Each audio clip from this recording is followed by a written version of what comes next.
Your silence or your whispers will not deter us. The chamber of the Concord of 12 Systems rose in tiers of black basalt, each ring carved by hands that had not touched stone in over 10,000 years. Cold light bled down from a ceiling shaped like a closed eye, and the air carried the metallic tang of ozone from 1,000 translator drones hovering above the delegates like patient insects. Somewhere far below the chamber floor, ancient cooling systems hummed a note too low for most species present to consciously hear, though every one of them felt it in their bones, a reminder that this room had outlasted empires the way mountains outlast weather. At the lowest tier, dwarfed by podiums built for bodies twice her height, stood Elena Marsh. She was 44 years old, silver already threading her dark hair, dressed in a plain gray envoy's coat with no medals, no rank insignia, nothing but a small pin bearing the seal of Earth. She had been humanity's ambassador to the Concord for 11 months. In that time, she had learned to stand very still while being talked over, to file objections she knew would be dismissed, and to walk out of chambers like this one without letting her shoulders fall until she was alone. The human delegation, intoned the presiding officer, a Ulvasi cleric magistrate with skin like tarnished bronze and eyes that never fully focused on whoever addressed him, has once again requested speaking priority on trade corridor designation. The request is noted. It will not be granted. No one in the chamber looked at her. That was the arrangement humanity had inherited, a seat at the table and nothing else. 19 years of careful, patient diplomacy had purchased Earth exactly this, the right to stand in a room and be ignored with procedural courtesy rather than open contempt. Elena did not raise her voice. She never did. Raised voices, she had learned early, were read by most conquered species as evidence of instability, and instability was the one luxury a new and unproven species could not afford. I would remind the conquered that Earth's corridor proposal has been pending for 211 days. The delay affects supply routes for 3 border colonies. A ripple of amusement moved through the tiers above her, not laughter, something colder, the sound species made when a child spoke of matters it did not understand. Earth was new. Earth was small. Earth had arrived in galactic society only 19 years earlier, dragging behind it no fleet worth naming, no conquest, no century of tribute paid or extracted. To the conquered, humanity was an accident that had wandered in through the wrong door and been allowed, out of some bureaucratic inertia, to remain standing in the hallway. Elena had studied the conquered's history before ever setting foot in this chamber, and she understood, better than most of her own government back on Earth, exactly what kind of institution she was dealing with. The Conquered was not a parliament of equals. It was a hierarchy dressed in the language of consensus, built across 10,000 years by species who had earned their tiers through conquest, tribute, or the slow accumulation of leverage that came from controlling something everyone else needed. Earth possessed none of these things. It possessed only a charter clause, written in an era when the Conquered's founders had wanted to appear generous to species not yet discovered, and Elena had spent 11 months learning exactly how thin a protection that clause actually was. 211 days, the magistrate repeated, as though the number itself were the punchline of some private joke. The Conquered processes petitions in the order their significance warrants, ambassador. Perhaps in 19 years your species will understand the difference between urgency and importance. Elena had heard variations of this sentence in a dozen forms over 11 months. She had a folder, back on Earth, of every one of them, transcribed and dated, because she had decided very early that someday the record would matter even if today it did not. At the edge of the lower tier, a new figure entered, armored in banded obsidian plate, nearly 9 feet at the shoulder, moving with the unhurried confidence of something that had never once in its life been made to wait for anything it wanted. The chamber's murmur died before the doors had even finished sealing behind him. General Dreeth Van Corvith had arrived, and every delegation in the room, human included, understood without being told that the day's proceedings had just changed shape. Word traveled through diplomatic channels faster than official notice ever could, and by the time Dreeth Van Corvith crossed the chamber floor, every delegation present understood what his presence meant. The Corvith Dominion did not send its Ninth Fleet warlord to observe trade proceedings. It sent him to remind everyone present exactly where they stood in a hierarchy. The Dominion had spent 12,000 building through conquest, siege, and the slow methodical erasure of any power that dared resist it. Dreeth's people had never lost a war they chose to finish. That was not propaganda. It was recorded history, verified by 100 subjugated worlds whose treaties still bore the Dominion seal, whose children still learned Dominion law alongside their own, whose flags flew beneath the Dominion crest in every port that mattered. He stopped at the base of the human podium and looked down at Elena the way a man might look at an insect that had wandered onto his dinner table, not with hatred, which would at least have implied she mattered enough to provoke it, but with a kind of distant, clinical curiosity. "You are the human," he said. "It was not a question." "Ambassador Elena Marsh," she answered, meeting the 9 feet of armored height without tilting her chin up more than the geometry required, representing Earth and the Sol system. "Marsh," he turned the word over as though tasting something unfamiliar and slightly unpleasant. "Your species has occupied a conquered seat for less than 2 decades. You have no fleet the Dominion has ever bothered to count. You have no colonies beyond a single system and a handful of outposts too small to defend themselves." He leaned down, plates of black armor creaking with a sound like a ship's hull under pressure. "Explain to me why you believe your voice belongs in this chamber, among species who bled for their place in it." Elena did not step back. Stepping back, she had learned, was a language every predator species in the Conquered understood instantly and never forgot.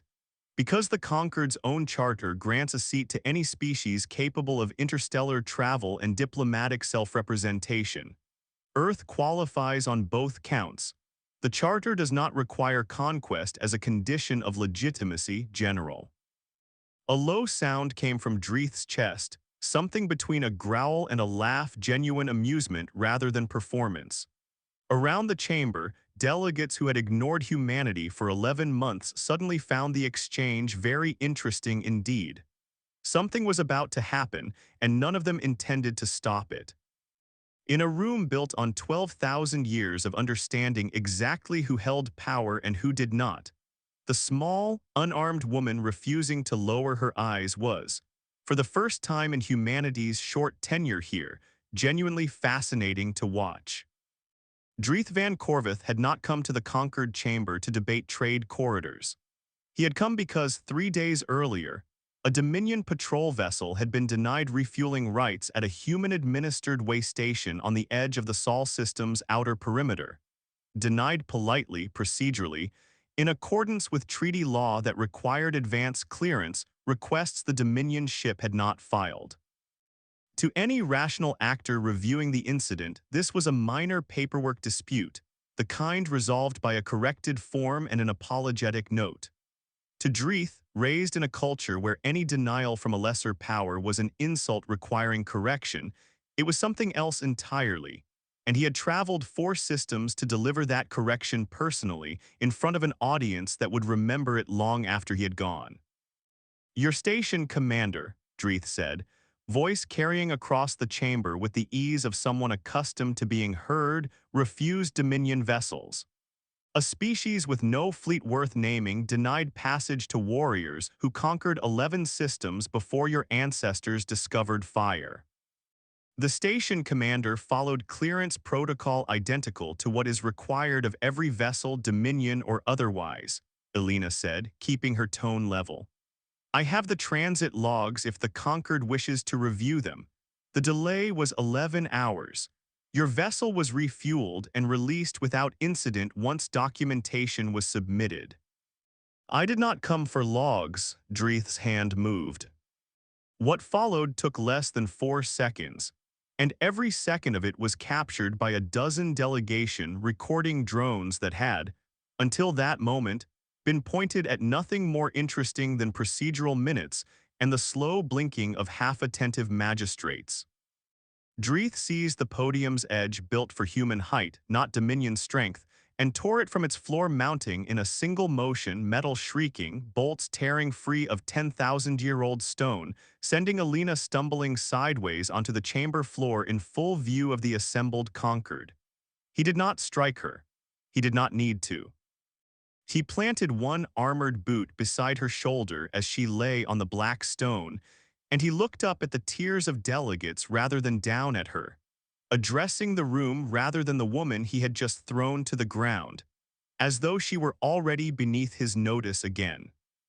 "This is what your seat is worth," he said. "This is what your treaties are worth. The weak do not set terms. The weak learn their place or they are shown it." Elena rose. Without assistance, refusing the reflexive instinct to look for a hand that would not have been offered anyway. Her coat was torn at the shoulder. There was a shallow cut along her jaw where a fragment of the shattered podium had caught her, thin blood tracking down toward her collar. She did not touch it. She did not look away from him.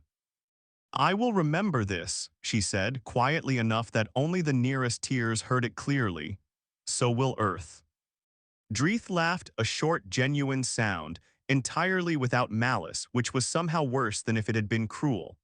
Cruelty, at least, would have acknowledged she was worth hating. This was simple dismissal, the laugh of a man swatting away something that had briefly, mildly, amused him. He turned and walked from the chamber as though he had done nothing more remarkable than correct a servant who had spoken out of turn. The presiding magistrate cleared his throat, visibly uncomfortable but unwilling to be the one who named what had just happened. "The session," he announced, "will resume after a brief recess." No one moved to help Elena from the floor. No one apologized. The recording drones kept filming, capturing 40 more seconds of a chamber that simply returned to its business. Delegates murmuring to one another, some already turning back to their own agenda items as though a woman bleeding quietly at the base of a torn-out podium were merely an interruption in the schedule, already resolving itself back into background noise. Elena straightened her coat as best she could, pressed two fingers briefly to the cut on her jaw, and walked out of the chamber under her own power, spine straight, before the recess had even formally been called. In the corridor outside, a Concord security officer, one of the few present who had visibly flinched during the incident, offered her a medical kit without meeting her eyes, an act small enough to be deniable and large enough that Elena remembered his face for years afterward, long after she had forgotten the names of half the delegates who had laughed. She did not open the kit until she was alone in the transport bay, waiting for the shuttle back to the human embassy compound. Only then did her hands, for exactly the length of time it took to seal the cut properly, begin to shake.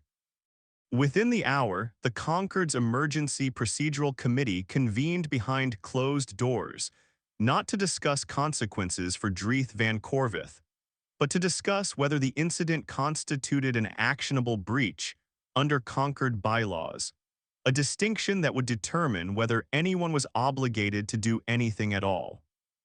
Elena sat in the antechamber with a medical drone sealing the cut along her jaw, listening through the door to voices that never once used the word assault.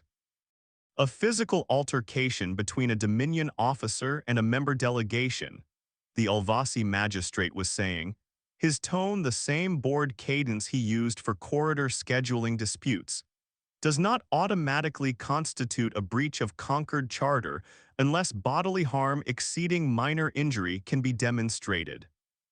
"She was thrown to the floor," said a voice Elena did not recognize, one of the few delegates who had objected at all, a representative of a smaller member species that understood better than most what it felt like to be dismissed. In front of the full chamber, on recorded footage. "The general did not strike her," the magistrate replied, patient in the way of someone explaining something obvious to a slow student. "The podium mounting failed under stress. This is, at most, a matter for facilities review. I would remind the committee that the Dominion holds considerable weight in matters of Concord funding, and that a finding against General Corvith would require formal diplomatic escalation the Concord is not presently equipped to manage. Laughter not loud, not unanimous, but present, and that was enough. The truth, unspoken but understood by every species in that chamber, was simpler than any procedural argument. The Dominion held 11 armed systems, and a fleet the Concord's combined militaries could not confidently challenge, let alone defeat. Humanity held one system and no fleet anyone had bothered to catalog. Censuring Dreith Van Corvith meant risking Dominion displeasure for the sake of a species with nothing to offer in return. No leverage, no fleet, no century of accumulated favors to call in. It was not a hard calculation for men who had built entire careers out of avoiding hard calculations whenever a soft one was available. One delegate, a Threlvan trade minister who had clashed with Dreith's government over shipping rights in the past, pressed harder than the others. The footage is public, every member system has seen it. If this committee rules no breach occurred, the ruling itself becomes evidence that this Concord protects its strong members and abandons its weak ones. I would ask my colleagues to consider what hat ruling costs us the next time we ask a new species to trust this body enough to join it. Sentiment, the magistrate replied, is not jurisprudence. The committee will rule on the charter as written, not on the discomfort of the footage.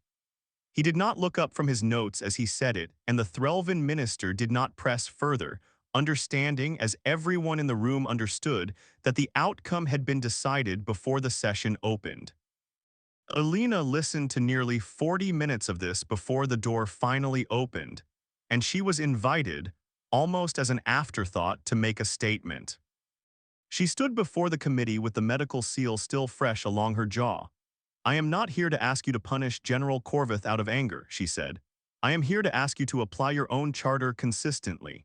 If a member delegate can be assaulted in your chamber without consequence because that delegate's species lacks a fleet, then your charter does not protect member species. It protects powerful ones. I would ask the committee to say so plainly if that is the position it intends to hold." The magistrate did not answer the question directly. He rarely did. The committee will deliberate and issue findings in due course. When the committee finally emerged, nearly 2 hours later, the ruling was 3 sentences long. No breach. No sanction. A formal note would be entered suggesting the Dominion exercise restraint in future proceedings, language so toothless it would not have troubled a first-year diplomatic student. Elena listened to the ruling read aloud and said nothing. She had spent 11 months learning that outrage changed nothing in this chamber. She filed a formal protest anyway because the record mattered, because someday someone might need to point to a date and a document and say this is when they were told, and this is what they chose to do about it.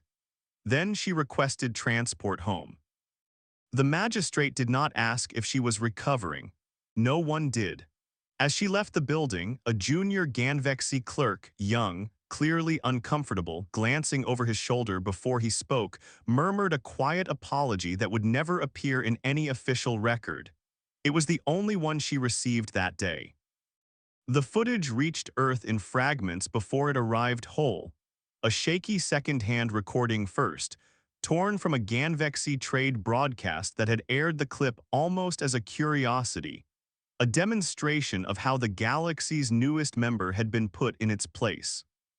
By the time the full, unedited chamber recording surfaced through official diplomatic channels, it had already been viewed 400 million times across a dozen networks, translated into 11 human languages by volunteers before any official broadcaster had finished its own subtitling. On Earth, the reaction did not arrive as anger, not immediately. It arrived first as silence, the particular silence of a species recalculating something it had believed settled 19 years earlier, that patience and procedure were the price of belonging, and that the price, however humiliating, was worth paying. News anchors replayed the 4 seconds on a loop, The podium torn away, Elena falling, Dreith's boot beside her shoulder, his voice, translated now into every human language, declaring that the weak learn their place. Then the walk away. Then the laughter of a chamber that had watched and done nothing at all. Public reaction split along a line older than the species itself. Some called for immediate protest through official channels, petitions, sanctions, anything that kept the response within the world the conquered had built. Some called the entire diplomatic mission a humiliating failure and demanded withdrawal from the conquered altogether, a retreat back to Sol space and the illusion of safety that isolation offered. A smaller number, watching the footage with a colder and more careful eye, noticed something the broadcast hadn't dwelled on. Elena Marsh had not flinched, had not begged, had stood, said 11 words, and walked out under her own power while an entire chamber of alien delegates sat in stunned, uncertain silence at the total absence of fear in her voice. Within Earth's defense apparatus, a much smaller and much quieter reaction was taking place, one the news feeds would not learn about for weeks. For 50 years, since long before the conquered had ever heard of humanity, since before Earth had even developed reliable faster-than-light travel for public use, a joint program spanning every major nation had maintained what the public understood only as deep space infrastructure development. It was not infrastructure. It had never been infrastructure. It was a fleet, built in silence, hidden behind decades of deliberate misdirection and budget lines buried inside civilian projects, because the people who authorized its construction, 2 generations of them now, had understood something the conquered had not yet learned. A species that revealed its full strength too early, invited a war it might otherwise have avoided by waiting, by watching, by letting a hostile galaxy underestimate it for as long as underestimation remained useful. That evening, in a secure briefing room outside Geneva, a message went out to a very short list of recipients, people who had spent entire careers preparing for a message they privately doubted they would ever receive. It contained 4 words. The waiting is over. Across 3 continents, in facilities that did not appear on any public map, engineers who had spent decades building ships no one was permitted to name received orders that made their hands shake, not from fear, but from the strange vertigo of watching 50 years of secrecy finally, suddenly matter. The program had begun, decades earlier, not as a response to any specific threat, but as a hedge against an uncertainty. Every early human strategist had recognized the moment faster-than-light travel became possible. That a galaxy already full of empires, hierarchies, and long memories of conquest was unlikely to greet a newcomer with open trust. The founding charter of what would eventually become Earth Combined Fleet had been drafted by a committee that included no active military officers at all, only historians and diplomats who had studied what happened throughout Earth's own history to nations that arrived at the negotiating table with nothing to negotiate with. Their conclusion, unanimous and quietly radical even among themselves, was that humanity needed the capacity for war badly enough that it could afford, for as long as possible, to be seen as though it had none. For 50 years, that hedge had cost nothing anyone could point to. Now, for the first time, it was about to cost everything it had been built to prevent. 3 days after the footage reached Earth, the President of the United Earth Assembly stood before a joint session of humanity's governing council, and for the first time in the Assembly's history, addressed the Concord of 12 Systems directly, in a transmission carried openly to every member system, unfiltered by diplomatic channels, unmoderated by any conquered broadcaster. She did not raise her voice. She did not need to. Behind her stood no soldiers, no fleet insignia, nothing but the flag of a single system and the quiet weight of a species that had finally decided silence had run its course. 72 hours ago, she said, a diplomat representing every human being alive was thrown to the floor of your chamber by an officer of the Corvith Dominion while your conquered watched and did nothing. Your committee ruled that no breach had occurred. I have reviewed that ruling. I reject it, and I reject the standard it establishes for how member species may be treated. The transmission reached every conquered member system simultaneously, translated in real time by systems that had never before been asked to carry an Earth broadcast at this scale. In 100 chambers, delegates who had dismissed the incident 3 days earlier now found themselves watching a species they had never bothered to study speak with a precision that unsettled them more than anger would have. Earth is issuing one formal demand, the president continued. General Dreeth Van Corvith will be surrendered to Concord judicial process within 7 days, tried under charter law for assault against a diplomatic officer, and the Concord will issue a binding ruling establishing that no member species may be physically harmed by another without consequence. If this demand is not met within the stated window, Earth will consider the Concord's protections void with respect to its own citizens, and will act to secure the safety of its diplomats and its people by whatever means are required. A pause, deliberate, time to let the translation catch up in every chamber simultaneously. We do not make this demand from strength you have measured because you have never measured it. 19 years, and not one of you has asked what humanity actually possesses beyond the handful of ships you have counted at our borders.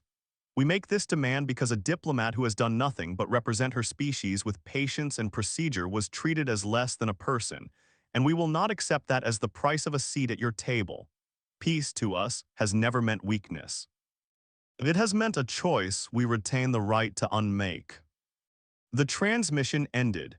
Across 100 conquered chambers, delegates who had laughed 3 days earlier began, for the first time, to ask a question that should have occurred to them 19 years ago. What precisely do we actually know about humanity's capabilities? The honest answer in every chamber was nothing at all. Intelligence assessments, when hurriedly requested that same evening by half a dozen conquered member governments, returned estimates built almost entirely on public registries, trade manifests, and system defense. Patrol logs, all of it, unknown to any analyst compiling the reports, a carefully maintained fiction 50 years in the making. In the Corvith Dominion's own war ministry, an aide brought the transmission to Dreeth Van Corvith's private quarters. He watched it twice, then laughed the same short, genuine laugh he had given in the conquered chamber. 7 days, he said, let them count them. Not every reaction across the conquered matched his certainty. A handful of smaller member species, ones who had themselves once stood at the lowest tier and been made to feel the particular weight of that position, watched the transmission with something closer to recognition than amusement. The Threlvan trade minister who had spoken up during the procedural committee session forwarded the transmission to his own government with a single note attached. Watch her hands. She is not bluffing. His government, smaller and more cautious than the Dominion, quietly began reviewing its own defense postures that same week. A decision that would prove, in hindsight, to be the only correctly calibrated response anyone in the Concord made during those 7 days. The ultimatum did not frighten the galaxy, it amused it. Across a dozen networks, commentary panels of Ganvexi economists and Ulvasi strategists dissected the human demand with the tone people reserve for a child's tantrum, noteworthy, even endearing, but not remotely serious. Earth held one system. Earth's registered fleet, according to every conquered intelligence estimate compiled in the days following the ultimatum, consisted of a few hundred lightly armed system defense vessels, adequate for asteroid clearing and pirate suppression and little else. The idea that such a species could meaningfully threaten anyone, let alone the Corvith Dominion, struck most analysts as evidence that humanity did not yet understand its own position in the galactic order, a species mistaking its own outrage for leverage. Dreeth Van Corvith, when asked by a Dominion broadcaster for comment, did not bother with diplomacy. They have made a demand they cannot enforce, he said, seated in a war ministry office with a view of the capital's ancient spires behind him. This is what happens when a species mistakes politeness for weakness in others, and then mistakes anger in itself for strength. I will not be surrendered to anyone, certainly not to a species that has held its conquered seat for less time than I have commanded a single fleet division. In 12,000 years, no power has ever forced dominion hands with words alone, and none will begin with these. High Sovereign Threx Malor, presiding elder of the conquered and the closest thing the galactic order had to a unifying voice, issued a more measured statement, but the substance was the same. The conquered would review the human demand through proper channels. No timeline was offered. No mention was made of the 7-day deadline Earth had specified. The implicit message, understood by every delegation, was that the deadline would simply be allowed to pass, as such things always had been allowed to pass, until the aggrieved party accepted the quiet reality of its own insignificance and moved on to the next grievance, the next petition, the next slow erosion of dignity absorbed as the cost of belonging. Betting markets on 3 separate systems opened odds on how long it would take Earth to withdraw the ultimatum once it became clear no one intended to honor it. The consensus estimate was 11 days. A minority position, favored by a handful of contrarian traders, gave Earth as long as 3 weeks before capitulation, on the theory that newly arrived species tended to overestimate how long their own populations would tolerate a stalemate. A junior intelligence analyst at the Ganvexi Trade Ministry, reviewing Earth's public shipping manifests for an unrelated report, noted in a footnote that several listed commercial freight yards had shown power consumption patterns inconsistent with civilian cargo operations for at least a decade. The footnote was filed, read by exactly one supervisor, and forgotten within the week, dismissed as a data anomaly not worth escalating during a period when the ministry had far more urgent matters demanding attention, namely, calculating how quickly the betting markets would resolve once Earth's ultimatum inevitably collapsed. No one in any chamber, in any newsroom, on any betting exchange, asked what 50 years of deliberate deception might have been hiding.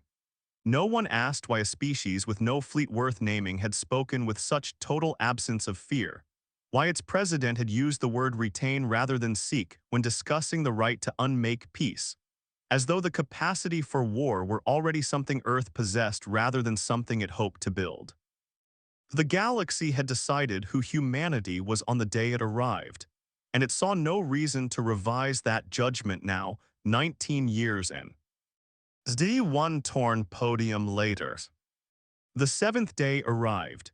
Conquered chambers across a dozen systems held their scheduled sessions as though nothing unusual were pending, delegates trading knowing glances at the appropriate moment on the agenda when the human deadline quietly, predictably, passed without incident. The deadline expired at 600 Concord Standard Time. At 6:14, the first Dominion long-range sensor array along the Threll corridor went dark, and for the first time in 12,000 years, no one in Dominion command understood why. Admiral James Calloway had spent 31 years preparing for a day he privately doubted would ever come, and when it came, he received the order with the same calm he had carried through every drill, every simulation, every silent decade of the program the public had never known existed. He was 58, gray-haired, unremarkable in appearance, the kind of officer who had never sought a headline and had, until that morning, never needed one. A man who had signed more classification agreements than promotion papers and had made peace, somewhere in his 40s, with the possibility that everything he built might never be used at all. He stood on the command deck of the Meridian, flagship of a fleet that did not appear on any Concord registry because it had never been permitted to exist on paper, and he looked at the tactical display showing 41 Dominion vessels holding position at the edge of the Threll corridor, unaware that anything had changed. "A confirmed strength readout," he said. 612 vessels, Admiral, the tactical officer replied, her voice carrying the particular steadiness of someone who had rehearsed this exact exchange in simulation more times than she could count and still felt her pulse spike at hearing it said for real. Full fleet mobilization complete. Dominion sensor coverage remains blind to our position, cloaking arrays holding at 98% integrity across all formations. Calloway nodded once. 50 years of quiet development, of budgets buried inside infrastructure line items, of 100,000 engineers and officers who had spent entire careers building something they were never allowed to describe to their own families. All of it converged on this moment, in this corridor, against this fleet. He thought briefly of the 3 admirals before him who had held this command and died without ever giving the order he was about to give. Open a channel to the Dominion formation. When the channel opened, the Dominion formation commander appeared on screen. Clearly startled by the hail from a sender designation his systems could not identify, his expression shifting rapidly from irritation to confusion. "This is Admiral James Calloway, Earth Combined Fleet," Calloway said. "You are holding position in a system Earth considers within its defensive perimeter following the Concord's failure to honor its own charter. I am offering you the opportunity to withdraw your formation without engagement. You have 10 minutes. The Dominion commander's confusion resolved into contempt. "Earth has no combined fleet. This channel is a fabrication, or the delusion of a species that has finally lost patience with its own irrelevance." "It is not," Calloway said, 9 minutes. The Dominion commander cut the channel and ordered his formation to advance, not out of aggression exactly, but out of simple disbelief that any threat existed at all. It was, Calloway would later note in his official report, an entirely reasonable decision based on the information available to him. The Dominion had never had reason to believe otherwise, not in 19 years, not in any of the 1,000 small dismissals that had built, layer by layer, the certainty now sending his ships forward. At the 9-minute mark, 612 human vessels decloaked simultaneously across the Threll corridor. For the Dominion formation, the effect was less like an ambush than like watching empty space suddenly remember it had never been empty at all. 41 vessels found themselves surrounded by a fleet 15 times their number, arrayed with a precision that spoke of decades of simulation, not weeks of hasty mobilization, formations that had been drilled, adjusted, and re-drilled by officers who had never expected to use them and had trained anyway year after year, because that was the job. "They are not firing," the Dominion tactical officer reported, disbelieving, watching 600 vessels hold position without so much as charging a weapons array. They were not, Calloway had given the order himself, hold position, hold fire, offer surrender one final time. It was not mercy performed for an audience, though it would be read that way across 100 worlds within days. It was doctrine, built into the fleet's operating principles from its earliest design decades, drafted by committees who had argued for months over exactly this mome. Humanity did not wish to kill and would not, while any alternative remained open. The doctrine had cost the program political capital more than once, admirals arguing that restraint invited exploitation, that mercy was a luxury a hidden fleet could not afford to indulge in its first real engagement.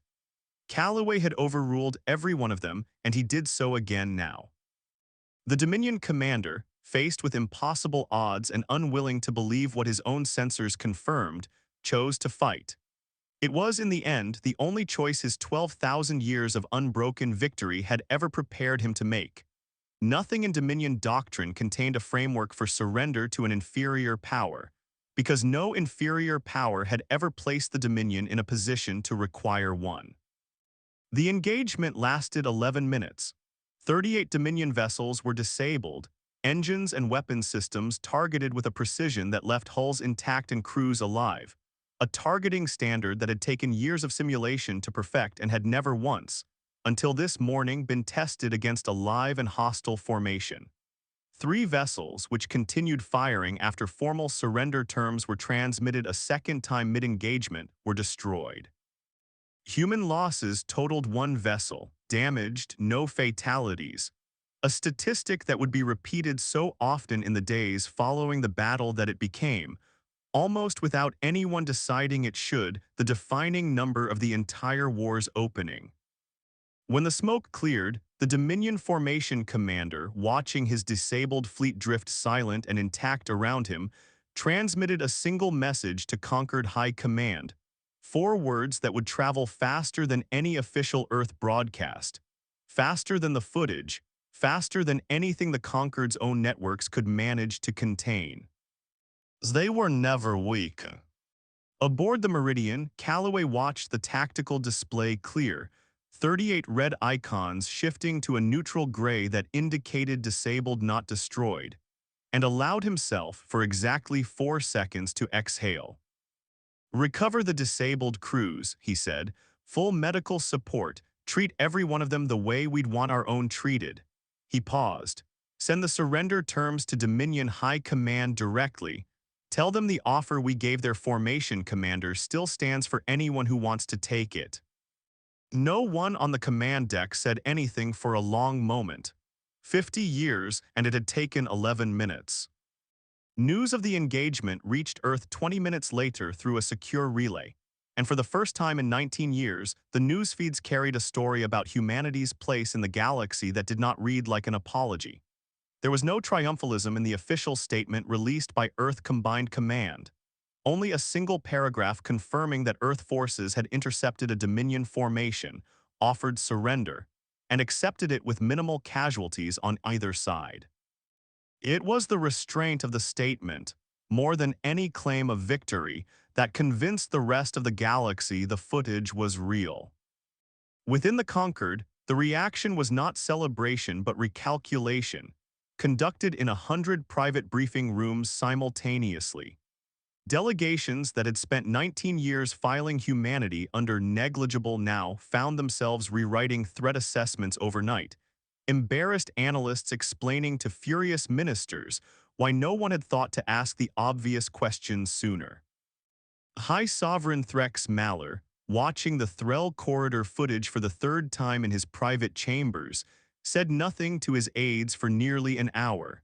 And when he finally spoke, it was not about strategy at all. We had 19 years, he said, and we asked them for nothing but patience. I wonder now what else we failed to ask. For 9 days, the Corvith Dominion said nothing publicly about the Threll corridor engagement. Internally, the silence was anything but calm. Dreeth Van Corvith, informed of the defeat within hours, refused to accept the intelligence reports at face value, reviewing the sensor logs 4 separate times as though repetition might change the numbers, before finally ordering a second, larger punitive fleet, 110 vessels, toward the nearest human-administered colony, a modest agricultural settlement of 40,000 people called Meridian Reach, unconnected to Earth's core defenses and in Dominion assessment. An easy target to restore the narrative that had been damaged. It was not a military target. Dominion intelligence knew this before the order was given. The order was given regardless, because Dreeth's War Council had concluded, in the language of 10,000 years of doctrine, that a demoralized population would end a war faster than a defeated fleet, and that Earth's civilians, unlike its ships, had no cloaking arrays to hide behind. The bombardment lasted 6 hours before Earth forces could intercept. Dominion vessels struck orbital habit. ATs and agricultural domes with weapons calibrated for demoralization rather than strategic value, a doctrine as old as the Dominion itself, refined across 10,000 years of conquest. Break the will of a population, and the war ends faster than winning it militarily, faster, and Dominion strategists had always argued, at lower cost to the conquering fleet. 2,311 civilians died before the intercepting human fleet, arriving under Admiral Calloway's direct command after a 4-hour transit that felt, to every officer aboard, immeasurably longer, drove the Dominion formation back with heavy losses. It was the first Dominion fleet in recorded history to retreat from an engagement it had initiated. 73 of its 110 vessels disabled or destroyed, in a battle that bore none of the restraint Calloway had shown at Threl. Calloway stood on the Meridian's command deck that night reading the casualty reports, names, ages, occupations, farmers and teachers and children who had never held a weapon, a list that ran to 11 pages and that he made himself read in full rather than skim, and said nothing for a long time. "Orders, Admiral," his tactical officer finally asked, her voice quieter than it had been at Threl. He read the 11th page twice. A family of 4 farmers listed together because they had died together in the same collapsed dome 30 seconds apart according to the structural telemetry. He set the report down carefully, the way a man sets down something he does not trust his hands with. "We do not target civilians, we never will," Calloway said, and something in his voice made clear this was not a question anyone should ask again. "But this change is what we are willing to accept as an ending." He looked at the display at Dominion territory beyond the corridor at the long dark distance between the fleet and Corvethel Prime. "Full mobilization, every fleet asset we have built, over every year we have hidden it, it ends now." Across Earth, the footage from Meridian Reach did what the podium footage from the conquered chamber had not. It removed any remaining hesitation.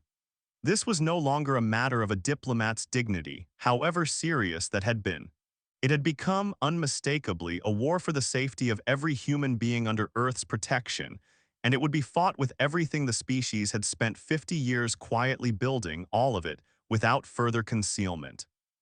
Dreeth Van Corveth, watching the retreat reports from Dominion Command, felt for the first time in his 12,000-year lineage of unbroken victory something he did not have a word for in his own language. It was not yet doubt.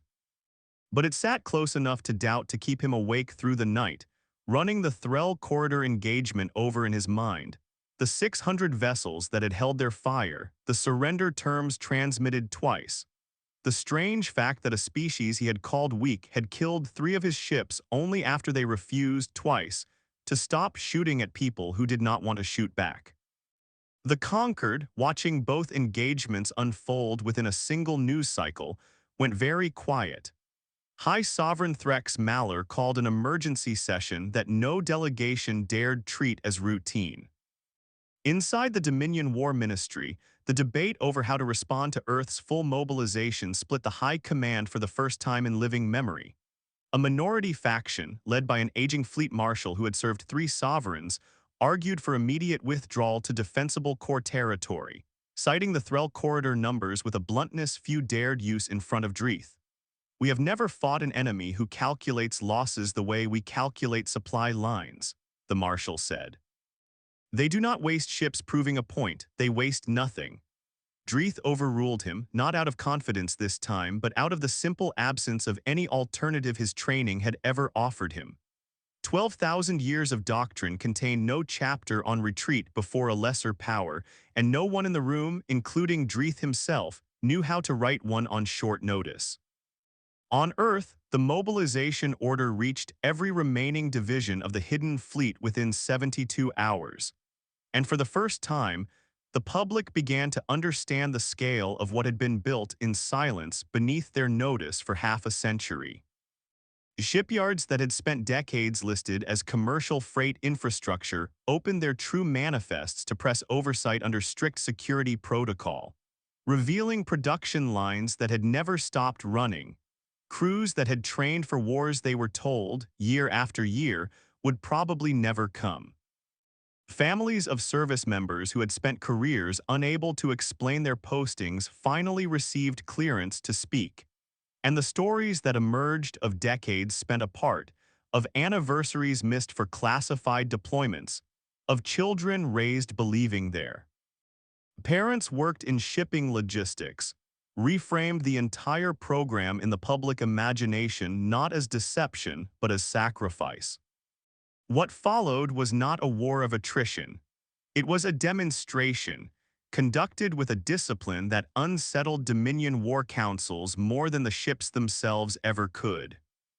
Earth's fleet, 612 vessels grown within 3 weeks, to 940 through a shipbuilding capacity, the Dominion's intelligence services had entirely failed to detect. hidden across a dozen orbital yards that had spent 50 years being described in public records as commercial freight infrastructure, advanced through Dominion border systems, with a doctrine that refused every assumption the Dominion had built its empire upon. Human forces disabled rather than destroyed wherever possible. Surrendering garrisons were fed, treated, and released to Concord witnessed custody rather than Dominion custody, a distinction Earth insisted upon specifically so that no garrison could later claim mistreatment without independent verification. Prisoners of war received medical care equal to that given human wounded, a standard several Dominion medical officers described, in testimony gathered weeks later, as more thorough than anything their own command had ever provided them. It was, Dominion officers admitted privately, a form of warfare their doctrine had no answer for because it refused every assumption they had built their empire upon. That mercy was weakness, that restraint invited exploitation, that only cruelty secured lasting submission. Dominion garrisons that surrendered quickly found themselves treated with a dignity that, several reported afterward, they had never once extended to worlds they themselves had conquered. Lieutenant Daniel Marsh, 29 years old, Elena's younger brother, served as a strike-wing commander aboard the carrier Yosemite throughout the campaign, a detail Elena had known for years and never once mentioned publicly, because the program had demanded silence even from family, a silence that had cost them both more than either had ever admitted to the other. During the siege of the Dominion border fortress at Kesuvar Station, Daniel's wing sustained the campaign's heaviest single engagement losses, 11 pilots, including his closest friend since flight school, a woman named Priya Okonkwo who had trained beside him for 6 years, and whose voice he still heard on the comm channel some nights when the ship was quiet, clearing a path that allowed the main fleet to advance without triggering the station's civilian evacuation shelters into the crossfire.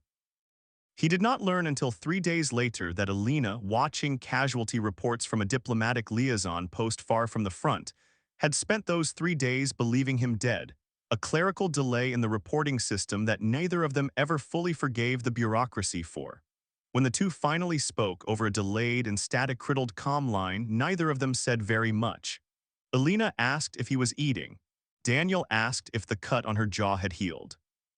Neither mentioned the war directly, because for 3 days it had stopped being an abstraction for both of them and had become, instead, the only thing that mattered, and there was nothing left to say about it that the silence between them didn't already carry. Daniel kept a photo of Priya Okonkwo taped inside his flight helmet for the remainder of the campaign, a small violation of regulation that his commanding officer chose not to notice. He flew 11 more engagements before the siege of Corvethel Prime began, and in each debrief afterward, when asked to account for the wing's losses at Kesuvar Station, he gave the same answer without variation, that the losses had bought the fleet a path that saved more lives than it cost, and that he would fly the same mission again without hesitation. It was, his commanding officer noted in a private log, the answer of a man who had already made peace with a grief he had not yet finished feeling.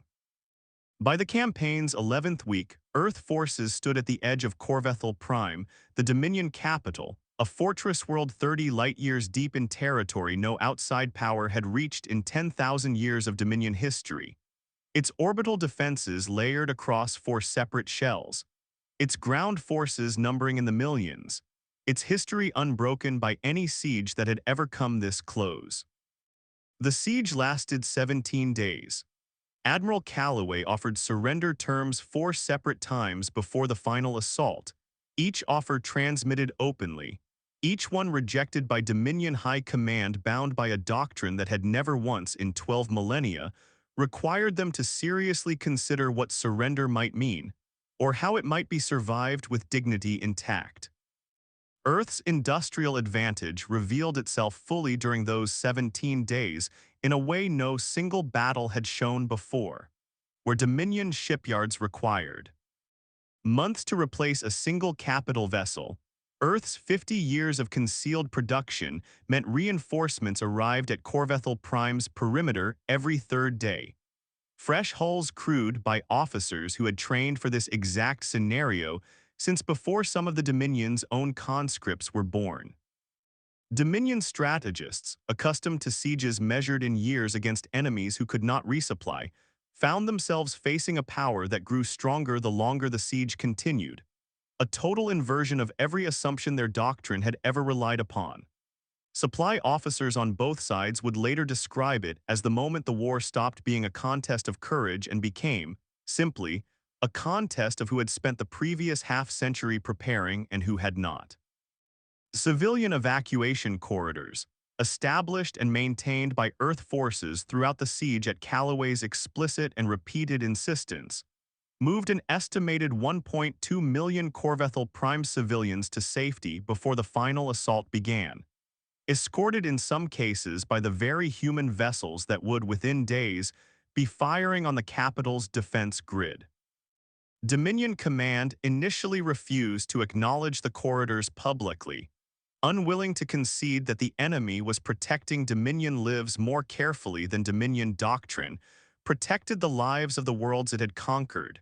But Dominion civilians used them anyway in growing numbers, as word spread that the corridors were real and the promise behind them was being kept.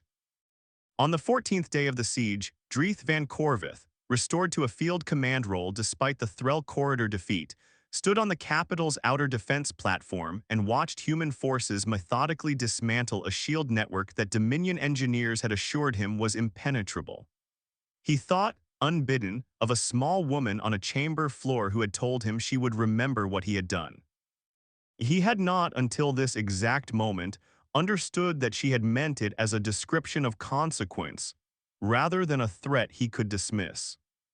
When Corvethel Prime's orbital defenses finally fell on the 17th day, Dreith Van Corveth stood in the capital's command bunker, surrounded by officers awaiting an order he no longer believed in giving, and understood with total clarity what he had actually been looking at on that chamber floor months earlier. Not weakness. A species that had possessed the power to end this in an afternoon and had chosen, for 19 years, patience instead, right up until the moment patience stopped being available to give. He surrendered personally, in front of Dominion cameras that his own ministry had once used to broadcast conquest and now for the first time broadcast its reversal. No one struck him. No one humiliated him. He was escorted, in accordance with the doctrine he had once mocked in a conquered chamber, with the exact dignity he had refused to extend to Elena Marsh. Why, he asked Calloway, standing in the wreckage of his own capital's outer platform, did your species wait so long when you could have done this from the beginning? Because we do not wish to kill, Calloway said. We only will when no alternative remains. You made certain none did, and even then we offered you 4 more chances than you offered us. The trial of Dreith Van Corveth convened 6 weeks later, not before a human tribunal, but before a reformed session of the Concord of 12 Systems at Earth's explicit insistence. Justice, the Earth delegation argued, meant nothing if delivered only by the victor. It required the very body that had failed to deliver it the first time, sitting in the same chamber under the same lights, forced to finish what it had refused to start. The chamber where Elena Marsh had once been thrown to the floor now held observers from every conquered member system, alongside an Earth delegation that no longer stood at the lowest, least regarded tier.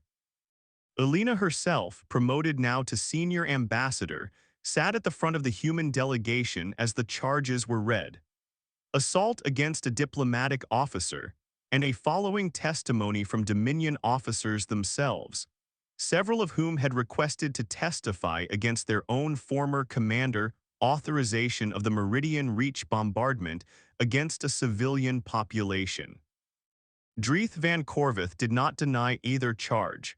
Something in him, forged across the siege of his own capital, had stopped believing the old absolutes were worth defending in a courtroom he had once assumed would never exist. The weak must learn their place, he had once said, in this very chamber with a woman bleeding at his feet.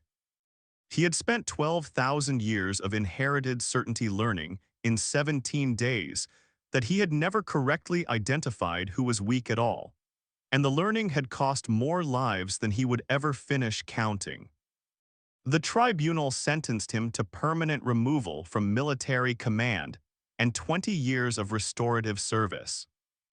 Under Concord supervision, not execution, not revenge, a judgment Earth itself had insisted upon over the objections of member states who wanted a harsher penalty, some openly arguing for death, a request the Earth delegation refused to support even privately. "We do not become what we opposed," the president of the United Earth Assembly stated in her closing testimony, delivered by transmission from Earth itself. That was the entire point of fighting. If the price of victory is becoming the thing we went to war against, the victory is not worth having. In the months that followed, the Concord Charter was rewritten under joint human and reform-minded Dominion authorship. A collaboration few would have predicted possible a year earlier, establishing binding protections for every member species regardless of fleet size, with independent tribunal review for any claim of physical harm against a diplomat, and Earth assuming a rotating protective role within Concord security rather than seeking the dominance the old Dominion order had once held. The reforms extended beyond diplomatic protection. Smaller member species, for the first time in Concord history, gained standing to bring formal grievances against larger powers without requiring a sponsoring vote from those same powers. A procedural change the Threlvan trade minister who had once warned his government to watch Elena's hands personally helped draft, citing the Concord chamber floor as the clearest argument he had ever needed. Dreith Van Corvith served his 20 years of restorative service not in comfort but not in cruelty either. Assigned to reconstruction oversight on worlds his own fleet had once besieged under older doctrine. Work that Concord observers noted he approached with a discipline that looked, increasingly, like something other than punishment. He and Elena Marsh spoke exactly once more in the years that followed, a brief, formal exchange at a Reform Commission hearing in which he told her without elaboration that he had kept the transcript of her 11 words from the chamber floor. She did not ask why. High Sovereign Threx Maller, in his final address before retirement, admitted publicly what the entire Concord had spent 19 years refusing to say. Humanity had been mistaken for weak not because it lacked power, but because it had chosen, for as long as choice remained possible, not to use it, and that the Concord's own failure had been mistaking that choice for an absence rather than a decision. 5 years later, Elena Marsh returned to the same chamber. Older now, her hair fully silver, a senior stateswoman rather than a junior envoy standing at a podium built to diminish her. The podium had been rebuilt to human proportions within the first month of the Reformed Charter. It was, deliberately, the first thing the Reformed Concord had changed, a small and symbolic correction that Elena had never publicly commented on, but privately found more meaningful than any of the larger reforms that followed. She looked out at a chamber that had once watched her fall and done nothing, now filled with delegations that stood when she entered, a courtesy she had never once, in 5 years, allowed herself to take for granted. 5 years ago, she said, I was thrown to this floor and this Concord ruled that no harm had been done. I do not stand here today for an apology, though one was eventually offered and I accepted it, because holding a grudge does not build the world I want my niece to live to see. I stand here because peace, real peace, is not the absence of strength. It is strength that has chosen, deliberately and at real cost, not to be cruel. My species held that choice for 50 years before anyone here knew we had it to give, and we will go on holding it, because the alternative is a galaxy that only respects what it fears. And I do not believe that is the only galaxy available to us. She paused, and the chamber held its silence the way it never had before, not the silence of dismissal, but of genuine attention. We do not forget when weakness was mistaken for cowardice, nor when patience was mistaken for absence. Should this Concord ever again decide that any member's dignity is negotiable, remember Corvethel Prime and remember that we did not want to go there. We simply refused to accept that we had no other place left to go. I would rather this Concord never again learn that lesson the way we were forced to teach it. She stepped back from the podium. The chamber, for the first time in its long and indifferent history, rose to its feet, delegates from a dozen species standing in a silence that carried more weight than applause would have. A strength that chooses peace is not weakness. It is the only kind of peace worth trusting.